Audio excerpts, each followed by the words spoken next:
അങ്ങനെ നമ്മുടെ രണ്ടാമത്തെ ചാനലിനും സിൽവർ പ്ലേ ബട്ടൺ കിട്ടിയിരിക്കുകയാണ്. ഫസ്റ്റ് ചാനലിന് കിട്ടിയത് കുറച്ചുകൂടെ വലിപ്പമുള്ള, നമ്മുടെ ബ്രൈറ്റ് കെയർലൈറ്റിന് കിട്ടിയത് കുറച്ചുകൂടെ വലിപ്പമുള്ള ഒരു പ്ലേ ബട്ടൺ ആയിരുന്നു. എന്നാൽ അതിനേക്കാളും അതിൻ്റെ ഒരു ഏകദേശം ഒരു പകുതിയോളം വലിപ്പമുള്ള പ്ലേ ബട്ടണാണ് ഇപ്പം നമുക്ക് രണ്ടാമതായിട്ട് കിട്ടിയിരിക്കുന്നത്. അപ്പം ഇത് ഞാനിതുവരെ ഓപ്പൺ ചെയ്തിട്ടില്ല.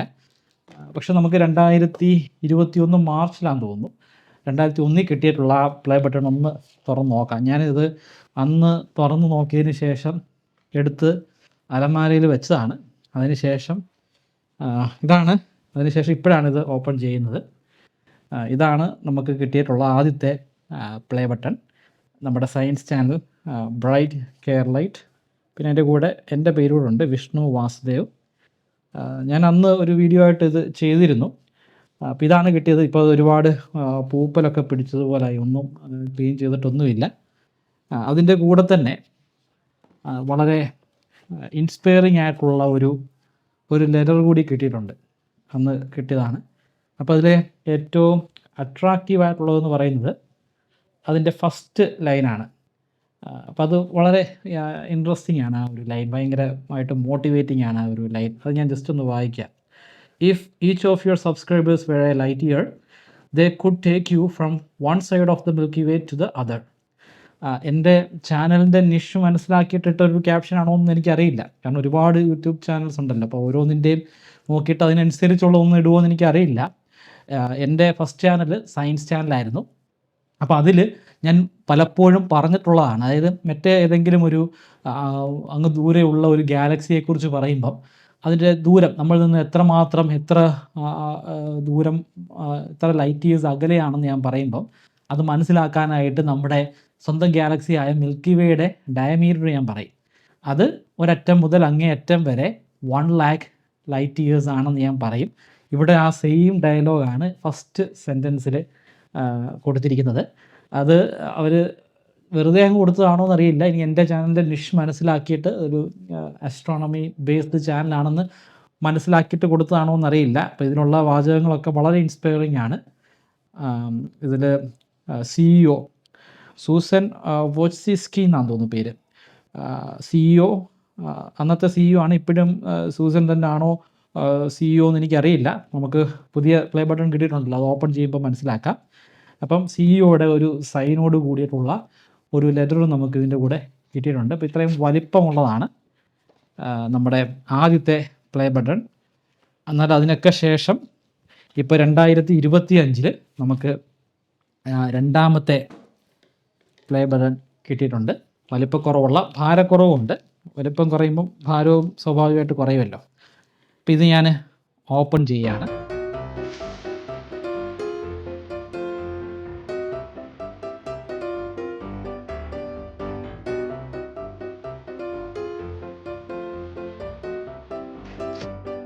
ഇതാണ് സിൽവർ പ്ലേ ബട്ടൺ. ഒരു പ്ലാസ്റ്റിക് കൂടിലാണ്. ആദ്യത്തെ പ്ലേ ബട്ടൺ ഒരു പ്ലാസ്റ്റിക് കൂടി കിട്ടിയിട്ടുണ്ടോ എന്ന് എനിക്ക് സംശയമാണ്. പക്ഷേ കിട്ടിയിട്ടുണ്ടായിരുന്നെങ്കിൽ ഞാൻ അത് പ്ലാസ്റ്റിക് കൂടിയിൽ നിന്ന് എടുക്കില്ലായിരുന്നു. അപ്പം മെറ്റീരിയലൊക്കെ സെയിം തന്നെയാണ്, തൊട്ട് നോക്കിയിട്ടൊക്കെ അതേപോലെ തന്നെയാണ്. അതിൻ്റെ വലിപ്പം കുറഞ്ഞിട്ടുള്ള ഒരു രൂപമാണ്. ബ്രൈറ്റ് എക്സ്പ്ലെയിനർ എന്ന് എഴുതിയിട്ടുണ്ട്. ഇതിൽ എൻ്റെ പേര് എഴുതിയിട്ടില്ല. മറ്റേതിൽ എൻ്റെ പേരും ഉണ്ടായിരുന്നു, ബ്രൈറ്റ് കെയർലൈറ്റ്. കാരണം എൻ്റെ ഓർമ്മ ശരിയാണെങ്കിൽ അന്ന് നമ്മുടെ പേര് കൂടെ കൊടുക്കാനുള്ള ഒരു ഓപ്ഷൻ ഉണ്ടായിരുന്നു. പക്ഷേ ഇത്തവണ അങ്ങനെ ഒരു ഓപ്ഷനൊന്നും ഞാൻ കണ്ടില്ല. അപ്പോൾ ഫോർ പാസിങ് 1,00,000 സബ്സ്ക്രൈബേഴ്സ്. ഇനി അതിൻ്റെ കൂടെ ഉള്ളത് എന്താണെന്ന് നോക്കാം. അതിൻ്റെ കൂടെ അൺഫോർച്ചുനേറ്റ്ലി ഒന്നുമില്ല. ഒരു ചെറിയ കാർഡ് മാത്രം. Recognise your team, share the recognition by allowing your team to purchase a personalised creator award. അതായത് നമ്മുടെ ഇപ്പം ഒരു കോപ്പി മാത്രമാണല്ലോ എനിക്ക് കിട്ടിയിട്ടുള്ളത്. അപ്പം ഈ ചാനൽ നടത്തുന്നത് ഞാൻ ഒറ്റയ്ക്കാണ്. പക്ഷേ ചില ചാനലുകളൊക്കെ 5, 6 പേരൊക്കെ ചേർന്നിട്ടായിരിക്കും നടത്തുന്നത്. അപ്പോൾ അങ്ങനെയുള്ള ചാനൽസിന് നമുക്ക് വേണമെങ്കിൽ ഒന്നിലധികം ഇതുപോലത്തെ പ്ലേ ബട്ടൺ നമുക്ക് മേടിക്കാം. അപ്പോൾ അതിൽ ഒരെണ്ണത്തിന് നമ്മൾ പ്രൈസ് ഒന്നും കൊടുക്കണ്ട. പിന്നെ നമുക്ക് അഡീഷണലായിട്ട് മേടിക്കുന്നതിന് നമുക്ക് പ്രൈസ് കൊടുത്ത് മേടിക്കാമെന്നാണ് ഇത് എഴുതിയിരിക്കുന്നത്. അപ്പോൾ ഇതിൽ നമ്മളെ മോട്ടിവേറ്റ് ചെയ്യുന്ന രീതിയിലുള്ള ലെറ്റേഴ്സ് ഒന്നും ഇല്ല. ലെറ്റർ ഉണ്ടായിരുന്നെങ്കിൽ നമുക്ക് നോക്കാമായിരുന്നു. നമ്മൾ വെറുതെ യൂട്യൂബിനെ തെറ്റിദ്ധരിച്ചു. ഈ ഒരു ചെറിയ പ്ലേ ബട്ടൻ്റെ കൂടെ അവരൊരു ലെറ്റർ കൂടി കൊടുത്തിട്ടുണ്ട്. അപ്പോൾ ആ ലെറ്ററിൽ അവർ പറഞ്ഞിരിക്കുന്നത്, do you remember your first subscriber, your 100th or your 1000th subscriber? Chances are you do, and we know that you will definitely remember your 1 lakh subscriber. നിങ്ങൾ ആദ്യത്തെ സബ്സ്ക്രൈബറിനെ ഓർക്കുന്നുണ്ടോ? 100ാമത്തെ ആളെ ഓർക്കുന്നുണ്ടോ? 1000ാമത്തെ ആളെ ഓർക്കുന്നുണ്ടോ? പക്ഷേ എന്തായാലും നിങ്ങൾ 1,00,000ാമത്തെ സബ്സ്ക്രൈബറിനെ നിങ്ങൾ എന്തായാലും മറക്കില്ല. അപ്പം ഒരു ചാനൽ നമുക്ക് 1,00,000 ആയി. നമ്മുടെ ആദ്യത്തെ ചാനൽ 5,00,000 സബ്സ്ക്രൈബേഴ്സുമായി. അപ്പോൾ ഒരു ഘട്ടത്തിൽ ഭയങ്കര ടൈറ്റ് കോമ്പറ്റീഷനായിരുന്നു. അപ്പോൾ ഞാൻ സ്ഥിരം നോക്കും. അതായത് ബ്രൈറ്റ് കെയർലൈറ്റ് 4,97,000 എന്ന് കാണിക്കുമ്പം ഇപ്പുറത്ത് ബ്രൈറ്റ് എക്സ്പ്ലെയിനറിൻ്റെ കണക്കിൽ 97,000 ആണ്. അപ്പോൾ അത് പരസ്പരം അങ്ങോട്ടും ഇങ്ങോട്ടും മത്സരിച്ച് ഒരു ഘട്ടം എത്തിയപ്പം ബ്രൈറ്റ് കെയർലൈറ്റ് നമ്മുടെ സയൻസ് ചാനൽ പെട്ടെന്ന് കയറിപ്പോയി. കാരണം ഈ സുനിത വില്യംസിൻ്റെ ആ ന്യൂസ് വന്നതോടുകൂടി നമ്മൾ പണ്ട് ചെയ്തിട്ടുള്ള സുനിത വില്യംസിൻ്റെയും കൽപ്പന ചൗളയുടെയും അതുപോലെ അലൻ ഷെപ്പേർഡിൻ്റെയും പഴയകാല വീഡിയോസൊക്കെ ഭയങ്കരമായിട്ട് ഓടിയുകൊണ്ട് പെട്ടെന്ന് 5,00,000 കഴിഞ്ഞ് ഇപ്പോൾ 5,24,000 സംതിങ് ആയി. പക്ഷേ നമ്മുടെ എക്സ്പ്ലെയിനർ പതിയെ കയറി ഒടുവിൽ 1,00,000 എന്ന് പറയുന്ന ആ ഒരു മാർക്കിൽ എത്തിച്ചേർന്നു. വളരെ സന്തോഷമുണ്ട്. ഇതിൽ 1,00,000 പേരിൽ ഒരുപാട് ആളുകൾ ഈ വീഡിയോ കാണുന്നുണ്ടെന്ന് എനിക്കറിയാം. ഒരുപാടെന്ന് പറഞ്ഞാൽ എൻ്റെ വീഡിയോസിനോട് ഒത്തിരി താല്പര്യമുള്ള ആളുകളായിരിക്കും ഈ ഒരു വീഡിയോ കാണുന്നത്. കാരണം ഇത് ഒരു പ്രത്യേക ഹിസ്റ്ററി ടോപ്പിക്കിനെ കുറിച്ചോ അല്ലെങ്കിൽ ഒരു സയൻസ് ടോപ്പിക്കിനെ കുറിച്ചോ പറയുന്നൊരു വീഡിയോ അല്ല. ഈ ഒരു ചാനലിന് കിട്ടിയിട്ടുള്ള ഒരു അക്കംപ്ലിഷ്മെൻറ്റ് ഞാൻ അറിയിക്കുന്ന ഒരു വീഡിയോ ആണ്. അതുകൊണ്ട് തന്നെ എന്നോട് ഒരുപാട് ഇഷ്ടമുള്ള ഒത്തിരി താല്പര്യമുള്ള ആളുകൾ മാത്രമായിരിക്കും ഈ വീഡിയോ കാണുന്നത്. നിങ്ങളാണ് എൻ്റെ ഏറ്റവും വലിയ സപ്പോർട്ടേഴ്സ്. ഈ 1,00,000 പേര് സപ്പോർട്ടേഴ്സാണ്. പക്ഷേ എന്നെ നിരന്തരമായിട്ട് ഫോളോ ചെയ്യുകയും എൻ്റെ പല വീഡിയോസ് ഒരുപാട് തവണ കണ്ടിട്ടുള്ള വ്യക്തികളാണ് 2 ചാനലിലെയും. എനിക്ക് ഒരുപാട് കമൻറ്റ്സ് തരികയും ആ കമൻറ്റിലൂടെ എൻ്റെ ചാനലിന് ഒരുപാട് വളരാൻ സാധിക്കുകയൊക്കെ ചെയ്തിട്ടുണ്ട്. അപ്പം നിങ്ങളോട് ഒരിക്കലും പറഞ്ഞറിയിക്കാൻ പറ്റാത്ത രീതിയിലുള്ള നന്ദിയുണ്ട്. ഒരുപാട് വ്യൂസ് ഞാൻ ഇത് കിട്ടിയ സമയത്ത് ഞാൻ വ്യൂസിൻ്റെ കൗണ്ട് ഒന്ന് എടുത്ത് നോക്കി. അപ്പം നമ്മുടെ ബ്രൈറ്റ് കെയർലൈറ്റിൽ 11 കോടി വ്യൂസാണ് മൊത്തത്തിൽ എല്ലാ വീഡിയോസിനൂടെ കിട്ടിയിട്ടുള്ളത്. ബ്രൈറ്റ് എക്സ്പ്ലെയിനറിൽ 1 കോടി വ്യൂസുമാണ്. മൊത്തം 12 കോടി വ്യൂസാണ്. 100K സബ്സ്ക്രിപ്ഷൻ ആയതുകൊണ്ട് ബ്രൈറ്റ് എക്സ്പ്ലെയിനറിൽ ഒരു സ്പെഷ്യൽ വീഡിയോ സീരീസ് ഞാൻ ആരംഭിക്കുകയാണ്. വേൾഡ് വാർ സീരീസാണ്. ഒരു കഥ പോലെ, ഒരു സിനിമാ കഥ പോലെ, ഒരു ആക്ഷൻ പാക്ഡ് മൂവിയുടെ സ്റ്റോറി പോലെ അത്തരത്തിലൊരു വീഡിയോ സീരീസ് ചെയ്യാനായിട്ട് ഞാൻ പരമാവധി ശ്രമിക്കുന്നതാണ്. മുൻപ് ഞാൻ റോമൻ സീരീസ് ചെയ്തിരുന്നു. 15 എപ്പിസോഡ് വരെയാണ് പോയത്. 15 എപ്പിസോഡ് എന്ന് പറയുമ്പോൾ ഏകദേശം ഒരു 15 മണിക്കൂറോളം വരും. കാരണം അതിൽ ഓരോ വീഡിയോസും ഏകദേശം 1 മണിക്കൂറൊക്കെ ഡ്യൂറേഷനാണ്. ഒരു 13-14 മണിക്കൂറെങ്കിലും ടോട്ടൽ ഡ്യൂറേഷൻ കാണും. അപ്പോൾ അത്രയും ഡ്യൂറേഷൻ എടുത്ത് ഞാൻ ആ വീഡിയോ സീരീസ് ചെയ്തതാണ്. ഒരുപാട് ആളുകൾ, ലക്ഷക്കണക്കിന് ആളുകൾ തന്നെ ആ വീഡിയോസ് എല്ലാം കണ്ടിട്ടുമുണ്ട്. ഒരുപാട് ആളുകൾ ഇത്തരത്തിലുള്ള സീരീസ് ചെയ്യണമെന്ന് അഭ്യർത്ഥിച്ചിട്ടുണ്ട്. കാലിഫറ്റ് ഡൈനാസ്റ്റിയെക്കുറിച്ച് അല്ലെങ്കിൽ ഖലീഫമാരെക്കുറിച്ച്, അവരുടെ ഡൈനാസ്റ്റിയെക്കുറിച്ച് ഞാനൊരു വീഡിയോ സീരീസ് പിന്നീട് ചെയ്തിരുന്നു. അതും ഒരു 6 എപ്പിസോഡ് വരെ ആയി. 6-7 എപ്പിസോഡ് ഞാൻ ചെയ്തിട്ട് അതൊന്ന് പോസ് ചെയ്ത് വെച്ചിരിക്കുകയാണ്. കാരണം ഒരുപാട് അത് പഠിക്കാനും മനസ്സിലാക്കാനും ഒക്കെ ഒരുപാട് പ്രയാസമുണ്ട്. വളരെ കോംപ്ലിക്കേറ്റഡ് ആണ്. ഒന്നിലധികം സോഴ്സുകൾ നമ്മൾ പ്രത്യേകം നോക്കണം. കാരണം പരസ്പര വിരുദ്ധമായിട്ടുള്ള കാര്യങ്ങളാണ് പല സോഴ്സുകളിലും പറയുന്നത്. പേർഷ്യൻ റിലേറ്റഡ് ആയിട്ടുള്ള സോഴ്സിൽ പറയുന്നത് പോലല്ല ഇസ്ലാമിക് സോഴ്സുകളിൽ നിന്ന് കിട്ടുന്നത്. ഇതൊന്നുമല്ല റോമൻ സോഴ്സുകളിൽ നിന്ന് കിട്ടുന്നത്. അപ്പം അത് തമ്മിൽ പരസ്പരം കോൺട്രാഡിക്റ്റ് ചെയ്യുന്നുണ്ട്. അപ്പം അതിലിങ്ങനെയാണ് പറയുന്നത്, ഇതിലിങ്ങനെയാണെന്ന് പറയുന്നതെന്ന് കൂടി നമ്മൾ വ്യക്തമാക്കിയാൽ മാത്രമേ നമുക്ക് ആ സീരീസ് മുന്നോട്ട് കൊണ്ടുപോകാൻ പറ്റത്തുള്ളൂ. അപ്പോൾ അതൊന്ന് പോസ്റ്റ് ചെയ്ത് വെച്ചിരിക്കുകയാണ്. അത് വൈകാതെ ആരംഭിക്കും. പക്ഷേ റോമൻ സീരീസിൽ അങ്ങനെ ഒരു കോൺഫ്ലിക്റ്റ് ഇല്ലായിരുന്നു. അത് ആ കാലഘട്ടത്തിലുണ്ടായിരുന്ന ഒരു ചരിത്രകാരൻ്റെ സോഴ്സുകൾ നമ്മൾ ഫോളോ ചെയ്താൽ മതി. അതിനെ കോൺട്രാഡിക്റ്റ് ചെയ്യുന്ന അധികം സോഴ്സുകളൊന്നും റോമൻ സീരീസിൽ ഉണ്ടായിരുന്നില്ല. വേൾഡ് വാറിൻ്റെ ആണെങ്കിൽ അത് ഒരുപാട് സോഴ്സുകളുണ്ട്. കാരണം അത് ഈ അടുത്ത കാലത്ത്, കമ്പാരിറ്റീവ്ലി സമീപകാലത്ത് സംഭവിച്ചിട്ടുള്ള കാര്യങ്ങളാണ്. ഏകദേശം ഒരു 100 വർഷത്തെ പഴക്കം മാത്രമേ ഉള്ളൂ. അതുകൊണ്ട് തന്നെ ഒരുപാട് ഡോക്യുമെൻ്ററികളുണ്ട്, ഒരുപാട് പുസ്തകങ്ങളുണ്ട്. അതൊക്കെ റെഫർ ചെയ്ത് ഞാൻ ഓൾറെഡി അതിൻ്റെ വർക്ക് തുടങ്ങിയിട്ടുണ്ട്. വളരെ രസകരമാണ്. എനിക്ക് മനസ്സിലാക്കാൻ പറ്റാത്ത ഒരുപാട് കാര്യങ്ങൾ ഞാൻ ഉൾപ്പെടുത്താനായിട്ട് ശ്രമിച്ചിട്ടുണ്ട്. നിങ്ങൾക്കും അത് ഇഷ്ടപ്പെടുമെന്ന് ഞാൻ പ്രതീക്ഷിക്കുന്നു. അതുകൊണ്ട് തന്നെ എൻ്റെ 100Kയുടെ ഒരു സ്പെഷ്യൽ വീഡിയോ സീരീസായിട്ട് ഞാൻ വേൾഡ് വാർ ചെയ്യുന്നതാണ്. ഉടൻ വൈകാതെ തന്നെ ഒരാഴ്ചയെങ്കിലും സമയം വേണം. അപ്പോൾ ഫസ്റ്റ് എപ്പിസോഡിൻ്റെ ഏകദേശം ഒരു പകുതിയോളം ഡേറ്റ ഞാൻ കളക്ട് ചെയ്ത് കഴിഞ്ഞു. ഇനിയും കുറച്ച് ഡേറ്റ കൂടെ ആയാലേ ഫസ്റ്റ് എപ്പിസോഡ് വൈൻഡപ്പ് ചെയ്യാനായിട്ട് സാധിക്കത്തുള്ളൂ.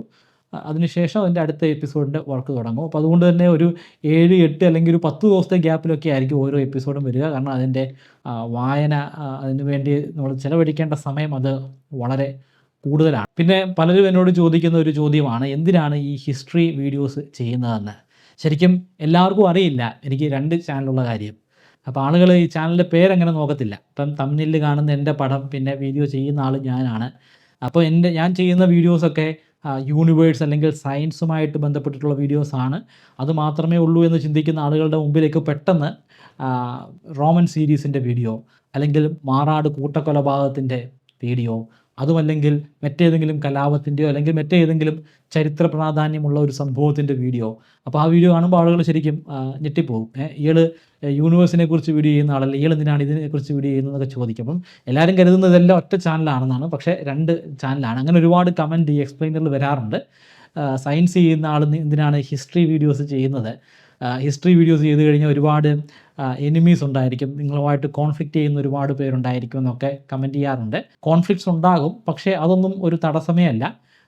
ചരിത്രം അത് എന്നെ വലിയ രീതിയിൽ തന്നെ ത്രസിപ്പിക്കുന്ന ഒരു കാര്യമാണ്. പിന്നെ ബ്രൈറ്റ് കേരളയിൽ ഞാൻ ആദ്യകാലങ്ങളിൽ ചെയ്തിരുന്ന വീഡിയോസൊക്കെ എൻ്റെ ഫേസ് ഇല്ലാതെ സൗണ്ട് മാത്രം, പിന്നെ ഫൂട്ടേജസ് മാത്രം ഉപയോഗിച്ചിട്ട് ചെയ്തിരുന്ന വീഡിയോസാണ്. അപ്പോൾ ആ വീഡിയോസ് കണ്ടിട്ട് ആ കാലഘട്ടങ്ങളിൽ ഇപ്പം ഞാനുമായിട്ട് പരിചയമുള്ള പല ആളുകളും ഇങ്ങനെയുള്ള വീഡിയോസിനെ കുറിച്ച് എന്നോട് പറയും. അപ്പം ഞാൻ പറയും അത് ഞാൻ ചെയ്ത വീഡിയോ ആണെന്ന്. എനിക്കിപ്പോഴും ഓർമ്മയുണ്ട്, ഞാൻ പേരിശ്ശേരി കോളേജിൽ വർക്ക് ചെയ്യുമ്പോൾ അവിടെ കൊമേഴ്സ് ഡിപ്പാർട്ട്മെൻറ്റിലുണ്ടായിരുന്ന ഒരു മിസ്സ്, കെസിയ എന്നാണ് ആ മിസ്സിൻ്റെ പേര്. അപ്പോൾ ആ മിസ്സ് എന്നോട് ഞാൻ സണ്ണിനെ കുറിച്ചൊരു വീഡിയോ ചെയ്തിരുന്നു. അപ്പോൾ ആ വീഡിയോയെക്കുറിച്ച് എന്നോട് പറഞ്ഞു. അപ്പോൾ അതിൽ പറഞ്ഞ കാര്യങ്ങളെക്കുറിച്ച് എന്നോട് പറഞ്ഞു. അപ്പം ഞാൻ പറഞ്ഞു ഈ വീഡിയോ ഞാൻ ചെയ്തതാണ്. അപ്പം മിസ്സ് പെട്ടെന്ന് ഫോണൊക്കെ എടുത്തിട്ട് അതെന്നെ കാണിച്ച് കണ്ട്, ഇത് സാർ ചെയ്തതല്ല, ഇത് വേറെ ആരോ ചെയ്തതാണ്, വേറെ അറിവുള്ള ആരോ ചെയ്തതാണെന്നൊക്കെ എന്നോട് പറഞ്ഞു. അപ്പോൾ അടുത്തുള്ള മറ്റും ടീച്ചേഴ്സൊക്കെ പറഞ്ഞു കൊടുക്കുമായിരുന്നു ഇത് ഞാൻ തന്നെ ആണെന്ന്. അപ്പോൾ അങ്ങനെ ഒരുപാട് സംഭവങ്ങൾ ഉണ്ടായിട്ടുണ്ട് എൻ്റെ ഫേസ് വെക്കാത്ത ഘട്ടങ്ങളിൽ. അതായത് നമുക്കറിയാവുന്ന ആളുകൾ നമ്മുടെ വീഡിയോസ് കാണുന്നുണ്ട്, പക്ഷേ അവർക്കറിയില്ല ഇത് ഞാനാണെന്ന്. പിന്നീട് ഒരു 1-2 വർഷമായിട്ടാണ് ഞാൻ ഫേസ് വെച്ചിട്ട് വീഡിയോസ് ചെയ്യാനായിട്ട് തുടങ്ങിയത്. അപ്പോൾ മെയിനായിട്ടും കാരണം ഞാൻ PhDക്ക് ജോയിൻ ചെയ്തു 2022. അപ്പോൾ അതിനുശേഷം എനിക്ക് വളരെ വളരെ കുറച്ച് സമയം മാത്രമാണ് ഈ വീഡിയോ ചെയ്യാനായിട്ട് കിട്ടുന്നത്. അപ്പോൾ നമ്മൾ ഫേസ് വെച്ചിട്ടാണ് ഷൂട്ട് ചെയ്യുന്നതെങ്കിൽ നമുക്ക് എഡിറ്റ് ചെയ്യാൻ കുറച്ചുകൂടി എളുപ്പമാണ്. കാരണം അതിൻ്റെ കുറേ ഭാഗങ്ങളിലേക്കൊക്കെ നമുക്ക് ഫൂട്ടേജ് കയറ്റിയാൽ മതി. എല്ലായിടത്തും നമ്മൾ ഫൂട്ടേജ് കയറ്റേണ്ട നമ്മുടെ ഫേസ് തന്നെ ഉണ്ടല്ലോ. അപ്പം ആ ഒരു എഡിറ്റിങ്ങിൽ സൗകര്യം കൊണ്ടാണ് ഞാൻ ഫേസ് വെച്ചിട്ട് ചെയ്യാനായിട്ട് തുടങ്ങിയത്. പക്ഷേ ഫേസ് വെച്ച് ചെയ്തു തുടങ്ങിയതോടുകൂടി ഒരുപാട് പേര് റെക്കഗ്നൈസ് ചെയ്യാനായിട്ട് തുടങ്ങി. റോഡിലൊക്കെ കാണുമ്പം പലരും വന്ന് സംസാരിക്കും. പിന്നെ ചില സ്ഥലങ്ങളിലൊക്കെ പോകുമ്പം ആളുകൾ വളരെ സംശയത്തോടു കൂടി എന്നെ നിരീക്ഷിക്കുന്ന എനിക്ക് കാണാം. ഇത് ഇവൻ തന്നെയാണോ അവൻ എന്ന രീതിയിൽ ആളുകൾ കുറേ നേരം ഇങ്ങനെ തുറിച്ച് നോക്കും. അതിനു മുമ്പൊന്നും ആരും നോക്കാത്ത രീതിയിൽ നോക്കിയിട്ടുണ്ട്. അത് നമ്മുടെ സ്ഥിരം പ്രേക്ഷകരായിരിക്കത്തില്ല, പക്ഷെ അവരെവിടെയെങ്കിലും എന്തെങ്കിലുമൊക്കെ വീഡിയോസ് കണ്ടിട്ടുണ്ടായിരിക്കും. പിന്നെ അല്ലാതെ സ്ഥിരമായിട്ട് കാണുന്ന ഒരുപാട് പേരെ കണ്ടിട്ടുണ്ട് പല സ്ഥലങ്ങളിൽ വെച്ച്. അപ്പം ഞാനൊരു തുണിക്കടയിൽ, അപ്പം എൻ്റെ ഒരു ഫ്രണ്ടിൻ്റെ കല്യാണമായിരുന്നു. അപ്പം ഗിഫ്റ്റ് മേടിച്ചിട്ട് അങ്ങോട്ട് പോകാനായിട്ട് ഞാൻ ചുനക്കരയിലുള്ള ഒരു ടെക്സ്റ്റൈൽ ഷോപ്പിൽ കയറി. ഇപ്പം ഞാൻ ടെക്സ്റ്റൈൽ ഷോപ്പിൽ കയറുമ്പോൾ അവിടെ 2 പേരേ ഉള്ളൂ. അപ്പം ഞാൻ അകത്തോട്ട് സ്പീഡിലാണ് വന്നത്, കാരണം കല്യാണത്തിന് സമയമായി. പെട്ടെന്ന് സ്പീഡ് വന്നപ്പോഴത്തേന് ആ കൗണ്ടറിലുണ്ടായിരുന്ന 2 പേര് പെട്ടെന്ന് എൻ്റെ അടുത്തേക്ക് ഓടി വന്നു. അപ്പോൾ എനിക്കെന്താണെന്ന് മനസ്സിലായില്ല. കാരണം ഞാൻ അങ്ങോട്ട് കയറി വരുന്ന സമയത്ത് അവർ ബ്രൈറ്റ് കേരളൈറ്റിനെ കുറിച്ച് സംസാരിക്കുകയായിരുന്നു. അവർ ബ്രൈറ്റ് കേരളൈറ്റിൽ ഒരു വീഡിയോ കണ്ടുകൊണ്ടിരിക്കുകയായിരുന്നു. അപ്പോൾ കറക്റ്റ് ആ സമയത്ത് തന്നെ ഞാൻ അങ്ങോട്ട് കയറി വന്നപ്പോൾ അവർ പെട്ടെന്ന് വല്ലാതായിപ്പോയി. അവർ പെട്ടെന്ന് എൻ്റെ അടുത്തേക്ക് ഓടി വന്നു. അപ്പോൾ അത് വലിയൊരു എക്സ്പീരിയൻസ് ആയിരുന്നു. അപ്പോൾ അങ്ങനെ ഒരുപാട് അനുഭവങ്ങൾ ഉണ്ടായിട്ടുണ്ട്. അപ്പോൾ എൻ്റെ കോളേജിൽ തന്നെയുള്ള ഒരുപാട് സ്റ്റുഡൻസ്, പ്രത്യേകിച്ചും ഫസ്റ്റ് ഇയേഴ്സ് ജോയിൻ ചെയ്ത് കഴിയുമ്പം ആരെങ്കിലുമൊക്കെ വന്ന് എന്നെ പരിചയപ്പെടും. ചിലപ്പോൾ എൻ്റെ ലാബിൽ വന്ന് പരിചയപ്പെടും, അല്ലെങ്കിൽ വഴിയിൽ എവിടെയെങ്കിലും വെച്ച് ആരെങ്കിലുമൊക്കെ കാണും. എന്നിട്ട് അവർ പെട്ടെന്ന് ഇവിടെ ഈ കോളേജിലായിരുന്നു എന്നുള്ള ഒരു കൺഫ്യൂഷൻ ഉണ്ടാകും.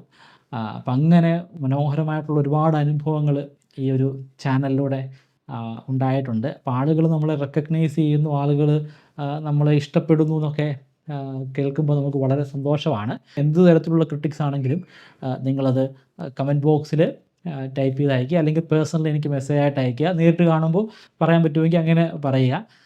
അപ്പോൾ അതിനനുസരിച്ചുള്ള മാറ്റങ്ങൾ ഞാൻ കണ്ടിന്യൂസ് ആയിട്ട് വരുത്താറുണ്ട്. ഇപ്പോൾ എൻ്റെ എഡിറ്റിങ്ങിലും ഞാൻ ഉപയോഗിക്കുന്ന സോഫ്റ്റ്വെയർസിലും ലൈറ്റിംഗ് സെറ്റപ്പിലും ഒക്കെ വരുത്തിയിരിക്കുന്ന മാറ്റങ്ങൾ എൻ്റെ വീഡിയോസ് കണ്ടിട്ട് നിങ്ങൾ ഓരോരുത്തരും പറഞ്ഞിട്ടുള്ള കുറ്റങ്ങളാണ്. ആ കുറ്റങ്ങളിൽ നിന്ന് ഞാൻ മനസ്സിലാക്കിയെടുത്തിട്ടുള്ള കാര്യങ്ങളാണ് ഞാൻ ഈ വീഡിയോയിൽ ഓരോന്നായിട്ട് ഇംപ്ലിമെൻറ്റ് ചെയ്തിരിക്കുന്നത്.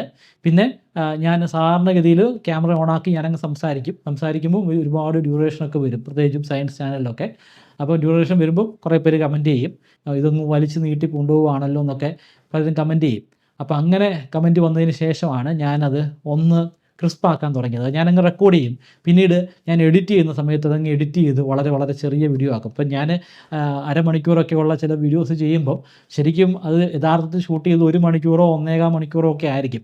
പിന്നെ അതിലെ കുറേ ഭാഗങ്ങൾ എഡിറ്റിങ്ങിൽ കുത്തിയിരുന്ന് ഡിലീറ്റ് ചെയ്തിട്ടാണ് ഞാനൊരു 25-30 മിനിറ്റിലേക്ക് വരുന്നത്. അപ്പം എൻ്റെ ഒരു പ്രശ്നം അതാണ്, ഞാൻ സംസാരിക്കാൻ തുടങ്ങിക്കഴിഞ്ഞാൽ കാട് കയറി സംസാരിച്ചു കൊണ്ട് തന്നെ ഇരിക്കും. അത് പണ്ട് മുതലേ ഉള്ള ഒരു ശീലമാണ്. ഏത് വിഷയമാണെങ്കിൽ പോലും ആ വിഷയത്തെക്കുറിച്ച് അങ്ങ് സംസാരിച്ചു കൊണ്ടേയിരിക്കും. അപ്പോൾ അതൊരു വലിയ നെഗറ്റീവാണ്. പക്ഷേ ആ ഒരു നെഗറ്റീവ് കാരണമാണ് എനിക്ക് ശരിക്കും ഒരു യൂട്യൂബർ ആകാനായിട്ട് സാധിച്ചത്. സംസാരിക്കാൻ ഒരുപാട് പറ്റുന്നുണ്ടെങ്കിൽ ആ സംസാരിക്കാനുള്ള നമ്മുടെ ആ ഒരു താല്പര്യത്തിന് പറ്റിയൊരു പ്ലാറ്റ്ഫോമാണ് യൂട്യൂബ്. അതെനിക്ക് പേഴ്സണലി കിട്ടിയിട്ടുള്ളൊരു എക്സ്പീരിയൻസ് ആണ്. നമ്മുടെ സംസാരത്തിൽ ഒരുപാട് പ്രശ്നങ്ങൾ കാണും. നമ്മൾ സംസാരിക്കുമ്പോൾ ചില വാക്കുകളൊക്കെ നമ്മൾ പ്രത്യേകിച്ച് ആവർത്തിച്ച് വരും. ചിലപ്പോൾ ചില അക്ഷരസ്ഫുടതയിൽ പ്രശ്നങ്ങൾ വരും. ആ കാര്യങ്ങളൊന്നും ഞാൻ റിയൽ ലൈഫിൽ അനുഭവപ്പെട്ടിട്ടില്ല. കാരണം ഒരുപക്ഷെ ഞാൻ താമസിക്കുന്ന സ്ഥലത്തുള്ള ആളുകളൊക്കെ ഏകദേശം അതേ രീതിയിലുള്ള ഭാഷയായിരിക്കും കൈകാര്യം ചെയ്യുന്നത്. കാരണം ഉദാഹരണത്തിന് ഇപ്പോൾ നമ്മൾ ഭാര്യ എന്ന് പറയുമല്ലോ, അല്ലെങ്കിൽ ഭാഗ്യം എന്ന് പറയുമല്ലോ. പക്ഷേ എൻ്റെ നാട്ടിലുള്ള ആളുകൾ ഭാഗ്യം എന്നായിരിക്കും പറയുക. പിന്നെ കുരങ്ങൻ എന്ന് പറയുമല്ലോ, കുരങ്ങന് ഞങ്ങളുടെ നാട്ടിൽ കുരങ്ങൻ എന്നാണ് സാധാരണഗതിയിൽ പറയുന്നത്. അപ്പോൾ അത് ശരിക്കും ഞങ്ങൾ മനസ്സിലാക്കിയിട്ട് പോലുമില്ല. അപ്പോൾ ഞങ്ങൾ സ്വയം പറയുന്നത് ഞങ്ങളൊക്കെ അച്ചടി ഭാഷ സംസാരിക്കുന്ന ആളുകളാണ്. പക്ഷേ പിന്നീടാണ് മനസ്സിലായത്, പ്രത്യേകിച്ച് ഈ യൂട്യൂബ് വീഡിയോസൊക്കെ ചെയ്തപ്പോൾ ആണ് മനസ്സിലായത് നമ്മൾ പറയുന്നതിൽ ഒരുപാട് പ്രശ്നങ്ങളുണ്ട്.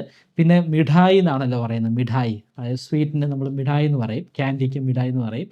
പക്ഷേ ഞങ്ങളുടെ നാട്ടിൽ മുട്ടായി എന്നാണ് പറയുന്നത്. മുട്ടായി എന്ന് എനിക്ക് മറ്റ് സ്ഥലങ്ങളിൽ അങ്ങനെ പറയുമെന്ന് അറിയത്തില്ല. എന്തായാലും എൻ്റെ നാട് തിരുവല്ലയ്ക്കടുത്താണ്, പരുമല എന്ന് പറയും. ചെങ്ങന്നൂർ ഇവിടുന്ന് വലിയ ദൂരമില്ല, ചെങ്ങന്നൂരാണ് ഞാൻ വർക്ക് ചെയ്യുന്നത്. അപ്പോൾ ഈ മേഖലകളിലൊക്കെയുള്ള ആളുകളൊക്കെ ഏതാണ്ട് ഇതേ രീതിയിലൊക്കെ ആയിരിക്കും സംസാരിക്കുന്നത്. ഇവിടുന്ന് മറ്റ് പ്രദേശങ്ങളിലേക്ക് പോകുമ്പോൾ അവിടെയൊക്കെയുള്ള ഭാഷ ശരിക്കുമുള്ള അച്ചടി ഭാഷയല്ല, വ്യത്യാസമാണെന്നൊക്കെയാണ് ഞാൻ തെറ്റിദ്ധരിച്ചിരുന്നത്. എന്നാൽ ഇപ്പോൾ എനിക്ക് മനസ്സിലായി, ഞങ്ങളുടെ ഭാഷ കുറേ കൂടെ വ്യത്യസ്തമാണ്. ഞങ്ങൾ പറയുന്നതിൽ പലപ്പോഴും അക്ഷരസ്ഫുടത ഉണ്ടാകില്ല. ഈ അടുത്തിടയ്ക്ക് ഒരാൾ പറഞ്ഞാണ് പുസ്തകത്തെക്കുറിച്ച്. അപ്പോൾ ഞങ്ങൾ വിചാരിക്കുന്നത് ഞങ്ങൾ പറയുന്നത് പുസ്തകം എന്ന് തന്നെയാണെന്നാണ്. അപ്പോൾ പുള്ളി പറഞ്ഞു, നിങ്ങൾ പുസ്തകത്തിന് പകരം നിങ്ങൾ പുസ്തകം എന്നാണ് പറയുന്നതെന്ന് പറഞ്ഞു. അപ്പോൾ ഞാൻ പുള്ളിയുടെ കമൻറ്റിൽ തന്നെ ഞാൻ പറഞ്ഞു, അല്ലല്ല, ഞാൻ പുസ്തകം എന്ന് തന്നെയാണ് പറയുന്നത്. കാരണം ആരും ഇതിനു മുമ്പ് എന്നോട് പറഞ്ഞിട്ടില്ല.